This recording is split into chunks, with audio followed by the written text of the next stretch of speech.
Good day, everybody, and welcome to another edition of the Military and Foreign Affairs Network. I am your host, the voice of reason. And today we are continuing our ongoing coverage of the Russian-Ukrainian war. Today's video is called Miscalculation, and I'll try to explain my rationale for the title. So first, we saw Putin's address yesterday speaking to the Russian Congress and the Russian people. And here, the mainstream media tends to identify Vladimir Vladimirovich Putin as the dictator of Russia. Well, Putin was elected. He's not a dictator.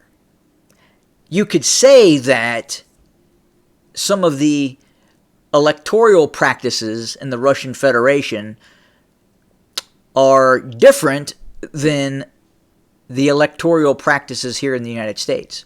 And now that could be changing. But again, to say that he is a dictator, it's a stretch.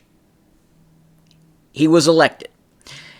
And even here in the United States, U.S. intelligence agencies believe that Vladimir Putin has the support of the Russian people, both for the military operation that is taking place, and generally speaking, he has broad support inside the Russian Federation. So I think dictator is a stretch and should be reevaluated in terms of calling him that. I don't know, is the head of the EU, who is not elected, a dictator? You be the judge. Now, there's also some interest now in Moldova, and more specifically, Transnistria. The Russians, as you can see on this map, it is highlighted in this off orange color, or whatever color you want to call this, identifying it as being under the control of Russian supporting forces. Now, there are two understrength Russian battalions that do have difficulty in getting resupplied in this area. And there had been talk prior that Russia could use these forces in Transnistria in support of operations in Ukraine. Highly doubtful. Not going to happen. The forces that are in Transnistria are in no shape to conduct offensive operations against the Ukrainians. It is there simply as peacekeeping forces to separate and make sure that there's no conflict between Moldova and Transnistria, this Russian supporting enclave inside of Moldova. Now, with that being said, there has been also discussions in the mainstream media that Russia could try some sort of operation to bring down the Moldovan government and reinforce and or take over the country of Moldova and reinforce its forces in Transnistria and use forces in Transnistria as well as external forces coming out of the Crimea to gain a foothold and or control of Moldova with Russian supporting forces. Now look, that's going to be incredibly difficult. Why? Well, look at the map. It doesn't take a military genius to see that this would be very, very difficult for Russian forces to undertake, given what's happening on the ground. Obviously, if you look at Moldova, it shares a border with Ukraine and Romania, both of which are hostile to the Russian Federation. So the likelihood that the Russians would be able to successfully deploy forces into Moldova over Ukrainian airspace, I mean, they could do it, but resupplying those forces under combat conditions, which would in all probability take place unless there was broad support inside of Moldova that toppled the Western supporting government inside of Moldova, and the Russian forces acting as reinforcements. But again, not an easy operation, especially because of the state of war that exists between Ukraine and Russia. To maintain forces inside of Moldova would be difficult for the Russians because of the air defense network that the Ukrainians have established, especially near Odessa.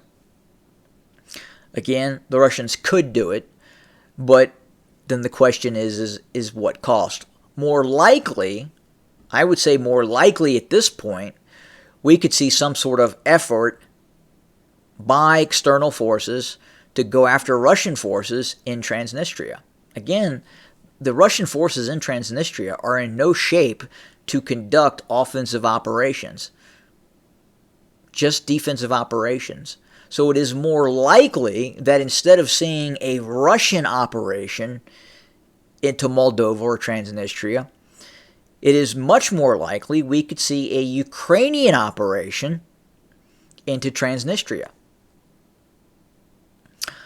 Again, look at the map.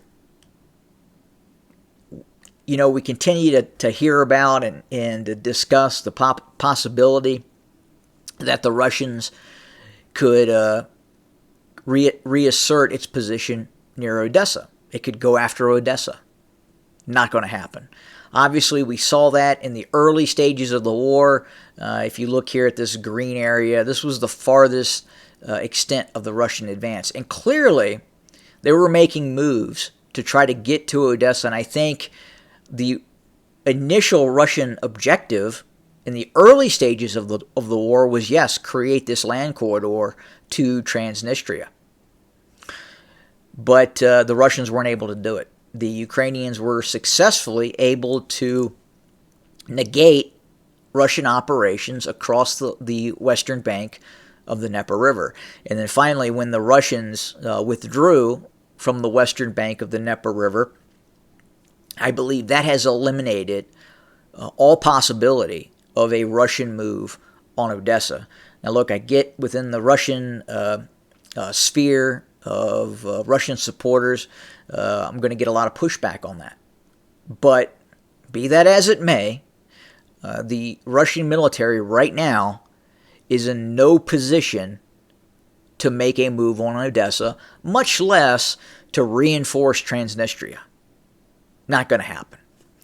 In all likelihood, it's highly likely that if the Ukrainians, in conjunction with maybe the North Atlantic Treaty Organization, NATO, Romania, had decided to create some sort of provocation by the Russian forces in Transnistria, it's highly likely that Ukrainians, in conjunction with elements of NATO, could take control of Transnistria.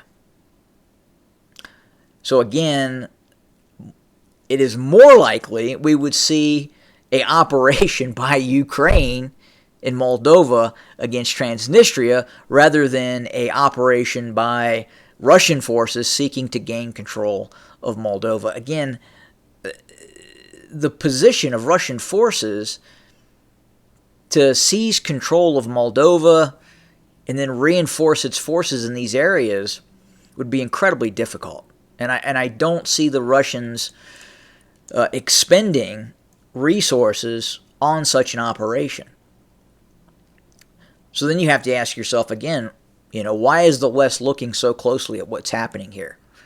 And I don't believe it's because of what the Russians could be preparing to do. I think it could be what the West is preparing to do inside of Moldova.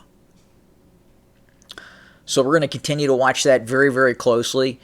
And in all likelihood, this would be positioned as some sort of nefarious Russian operation against Moldova. But again, I just don't see the benefit, the cost versus benefit for the Russians is too great. If the Russians would have been able to successfully cross the Dnieper River and seize control of Odessa and establish a land corridor to Transnistria, then yeah, I would say that's quite possible. We could see that. We could see the Russians looking to reassert itself in Moldova. But the practicality of that right now for Russian forces, given what's happening and given just the geography on the ground, is really outside the realm of possibility. And it'll be interesting to see, what happens in Moldova. What is the West up to? It's up to something, because again, the general layperson in the West that just hears the MSN regurgitate its version of world events is completely different than what could actually occur. And right now, again, it doesn't make any sense. It doesn't make any military sense that the Russians would try to expend massive amounts of resources on an endeavor inside of Moldova when it has other concerns at hand, and that's the ongoing war with Ukraine. So we'll continue to watch that. Again, highly doubtful. I believe that if anything does happen in Moldova, Transnistria, it is the result of a Russian operation. In all probability, if we do see something occur, it's going to be the West. And again, look at the map. Look at what's happening right now. Again, it just doesn't make any sense. It doesn't make any military sense. The level of expense that the Russians would need to employ to conduct an operation against Moldova is and then for what? What happens then? Right? The Russians move into Moldova, and if it's successful, what then? Essentially, the Russians have then surrounded themselves with Ukrainians to the east and Romanians to the west, i.e. NATO. So again, just doesn't make any sense, at least to me. Feel free to comment in the comment section. Tell me what you think. We'll continue to watch what is happening on the ground. But again, I suspect that NATO's up to something. Thanks for joining us. Have a good day.